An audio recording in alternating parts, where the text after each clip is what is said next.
It's a pick a card, so there's 3 groups to choose from. Pause the video if you need a little bit more time to decide, but pick a pile that most resonates with you or you're most called to for 1, 2, or 3. Okay, so we had 3 piles here. So the first pile here is with the green calcite. The second pile here is with the peach solicited and stilbite. And the third pile here is with the golden sheen obsidian. So if you picked pile 1,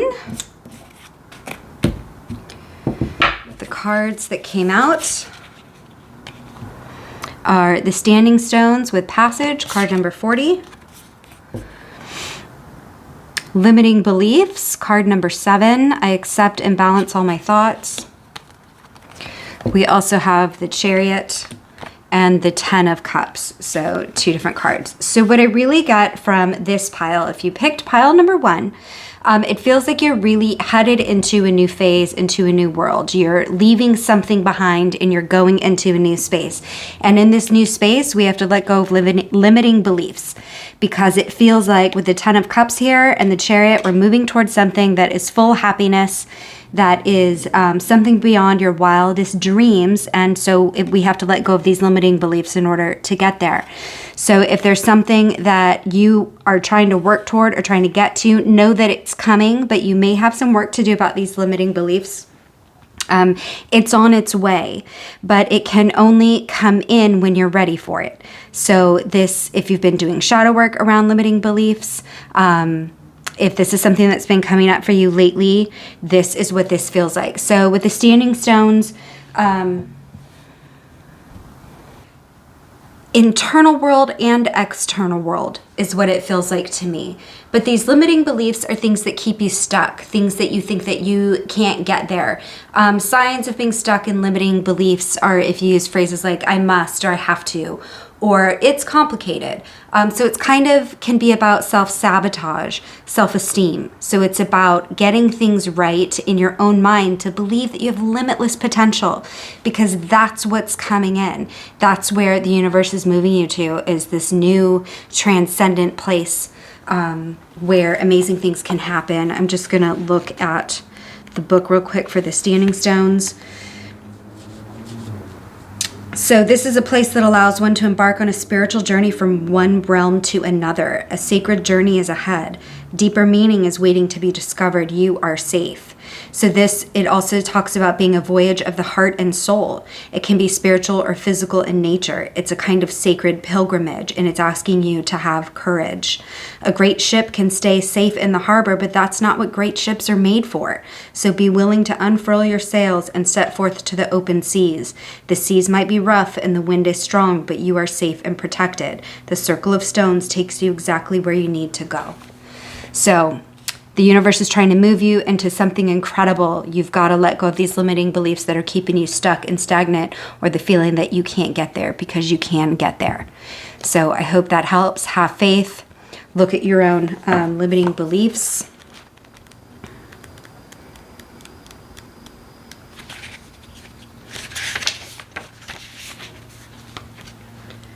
In order to move on from the limiting beliefs, you need to take steps to move forward without closing yourself off to the unknown or unprecedented things you've never had, things you didn't think were possible. So this is to keep a reminder to keep your positive thoughts, keep your thoughts positive, feel confident, inner balance, respecting boundaries and those of other people. So knowing that things are possible. So good luck, group 1. Okay, group 2, for those of you that chose the peach calcite and stilbite, the cards that we have here, 2 actually came out from this deck. So we have the Pegasus with Transcending, card number 28, and the Enchanted Fern Grotto, which is Refuge, card number 16. We also have fear of separation, card number 35 is part of your advice. And then we have the 8 of Cups and the Page of Cups. So since both of these came out together, I just kept them. So what this actually feels like to me is that you need to go within to get past something. And it feels like you may have withdrawn. This kind of feels like a relationship or a situation that you've had to pull back from in order to get some clarity about where you're headed to with this transcending. It feels like we're moving from one thing into another, and that's really interesting because that's the main picture for the whole deck. The back of all of the cards is this Pegasus here. So we're transcending. Let me just grab the book real quick because it feels like we are moving. So the book says you're on a pilgrimage of the soul. It's time to transcend the weight of earthly burdens. Fly over situations that have been pulling you down. Don't involve yourself with the drama of others. When you remember that you have come from spirit and are eternal, challenging situations will resolve. A profound transformation is at hand. And I feel like that's what that's about. And the universe may have put you in a little bit of a safe space, a little bit of a place for you to collect yourself. Look how pretty that card is. For you to collect yourself, have quiet time, reconnect, ground, get back to who you are. And the card that could be impacting this that you may need to work on for this transcendence here is fear of separation. So this can be something that came from childhood. This can be kind of like abandonment wounds and fear of things leaving, right? Fear of change. And we have to let things change in order to move forward. Nothing in life is going to stay the same. And that's why it's so important when you're in a good place to really relish all of the moments that are coming within that good space, because nothing lasts forever. That's not the point of why we're here, right? It's growth. So in this refuge, you may be facing some of these fears of separation. Abandonment can even be like codependency, things like that. And this does, to me, feel a little bit it's a soul journey, but it could also have to do with emotions. So whether that's an actual separation of people or it's emotions that you're feeling around the separation. And then the cards we got from 2 different tarot decks was the 8 of Cups and the Page of Cups. And what this is telling me is that you need to walk away from the things that are no longer serving you. And do this without judgment, right? Sometimes things run their course, and it's that saying about people being in your life for a reason, a season, or a lifetime. It could just be that the season, it's over. It's time for you to move it along. And that's what this 8 of Cups makes me feel like, is that it's time to go on to something else. And it feels like we've gotten what we've gotten. We've gotten what we needed from these cups. And so it's like, let's honor what that was and move forward, because the universe has a new cup here. The universe wants to give you a new opportunity, a new love, a new creativity, something in that emotional space that's for you. And it's like up leveling, right? We're moving up. So you may be stuck in a little bit of time right now where you're evaluating where you've been, where you want to go, and maybe dealing with some of this fear of separation or abandonment or change is what it really comes down to. You can also Google the meaning of solicited and stilbite and see if any of the stones have any additional meanings for you for where you are right now. So just know that you have support. The universe has your back. You are safe. It's okay to move on. Things change, and it's going to be okay. So I hope that helped. And that's for you, group 2. Okay, and for those of you that picked the golden sheen obsidian, let's see what your cards are. You have Dragon with Power, card number 11. 2 of these cards came out, so I kept them both. One is Manipulation with card 28 and Wounded Inner Child with card 14. 2 from this deck came out, the Knight of Wands reversed with the 7 of Pentacles, and then also the 2 of Cups with the Devil. Okay. Do we have all of that in frame? Kind of. This light is not super helpful. Okay. So let's just start with the Dragon, with the Power. So this card, number 11, master number, right? This feels like, she's laying down here and she's being guided, protected and surrounded by a dragon.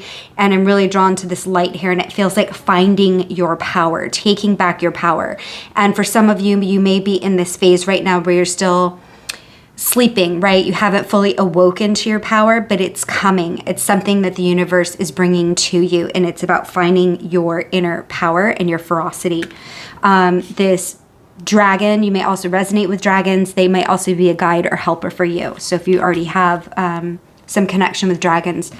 And with some of the advice here from these cards, manipulation and wounded inner child.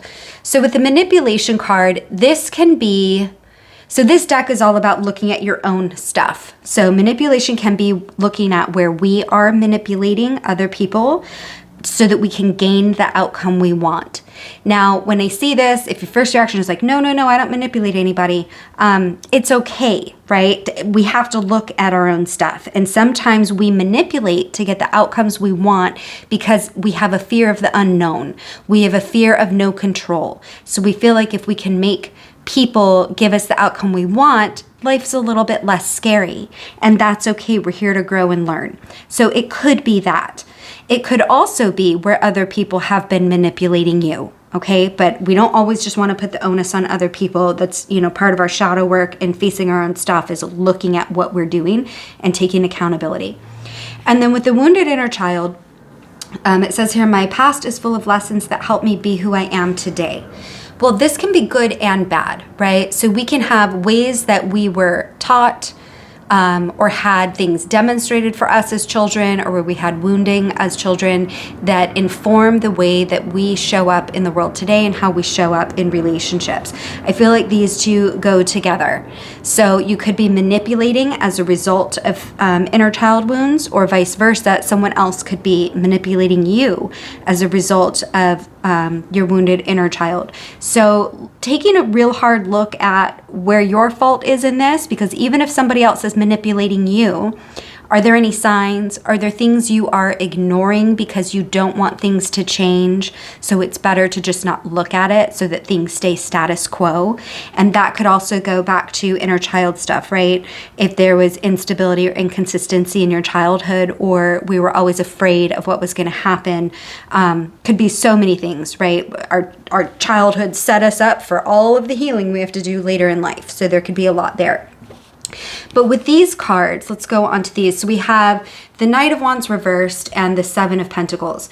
So for me, this feels like almost like righteous anger. That's the way I felt when when this Knight of Wands reversed came out. It almost feels like righteous anger. So it's kind of got the energy of the Knight of Wands, but in the reverse. In this pull, it feels to me almost like a righteous anger. It's kind of like where you have to get angry enough to move. And with this Seven of Pentacles, this is about looking at the long-term perspective, right? So this is about saying, I've got to get angry about stuff to make changes that I know are good for me down the road in the future. He doesn't plant these seeds in the morning and eat the fruit at night. He plants the seeds and the fruit comes later. And to me, this feels like getting angry enough to plant new seeds or to find a whole new garden. It feels like a righteous anger. So if there has been manipulation by somebody else, it feels like kind of calling like enough's enough on this. And this is especially doubled when we pair with that the Two of Cups and the Devil card. So the Devil card can represent toxicity, toxic relationships, places where we feel stuck or bound, places where we don't feel like we can move, can also represent codependence. So these two together makes me feel like a partnership with toxicity, a codependent partnership, something that's keeping us stuck and stagnant, whether the other person knows that they're doing it or not. And, other people, it doesn't have to be on purpose. Everybody here has wounding, and somebody else's wounds can be keeping you stuck, and you're ready to step into a new phase. And so you have to walk away from that to get away from this. Doesn't make them bad. It just makes them where they're at. And it's no longer resonant, right? So trying to avoid judgment doesn't make anybody good or bad. It's just we're no longer a match. I've got to move on. I'm ready to move on. With the manipulation and this kind of like indignant anger, is what this feels like. It's like enough is enough. I'm seeing what's going on. I'm calling back my power, and I'm going to start planting different seeds. So if this is where you are right now, call on your spirit team, call on the universe, call on the power of the dragon, to ask for help and clarity to show you the path to get unstuck from this situation. It feels hard, right? This feels heavy. Sorry, you can't see those two down there. It feels heavy. And it feels like inner stuff of yours that can get stirred up when this power steps in. Things get stirred up for a reason. Stuff from our past comes up so that we can look at it, address it. Sometimes it's literally just facing the fear is enough to make it go away. Sometimes it's changing our mindset, and sometimes it's actually making different choices in the 3D. So for this card, calling back your power, changing up toxic relationships, getting upset, standing up for yourself, and planting new seeds. It doesn't mean maybe, for some of you, this means walking away. For others of you, it means standing up for yourself in a different way. So take what resonates, right? Leave the rest. Don't give away your power to tarot cards. You know what's right for you. But I feel like some of you will know this because it feels like things that you have seen that you haven't really wanted to look at. That kind of feels like a theme right now. And I feel like that has to do also with this new moon in Gemini. It's looking at things that we maybe have in our head, but we're not acknowledging in the 3D. So take a look at those things. They're coming up for a reason. Call on your power and start planting some new seeds. So I hope that was helpful for you, Group 3.